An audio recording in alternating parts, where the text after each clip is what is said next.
So, have you heard of Mike Rowe from Dirty Jobs? He's the host on the Discovery Channel that kind of goes out into the community and into the world and picks the dirtiest jobs and shares them with the rest of us.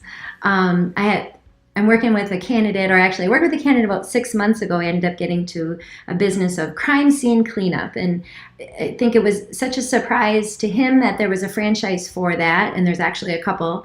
And it ended up just being what he was drawn to. He came from RV sales in the past. He wanted something that was going to serve his community, that was important to him, something that he was proud of.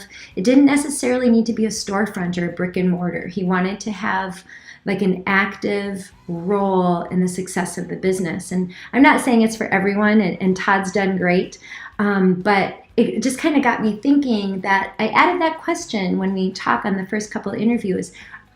Are you willing to do whatever it takes to get to be successful? And what is important? Is it ramp up? Is it being able to point at a storefront and say that's mine? And there's no right or wrong answer, but as we dig in and we get those questions answered, I think you might be surprised to find out that there's a lot of franchises out there that are kind of the dirty jobs that no one else wants to do. And sometimes those can be the most lucrative. You don't always want to wake up and do the same job every single day, sell the same widget. There's a lot of different moving parts happening in businesses like that, but they can really pay off. We have a franchise right now that has some government contracts in place for bed bug cleanup, and there's another franchise out there, not quite as dirty, but the whole thing is just devoted to gutters and making sure that that particular part of the business, which is actually super lucrative, is done right, and all the marketing is geared toward that. So let's talk about that when you start looking at franchise and looking at the business that you want to own. And does it have to be a storefront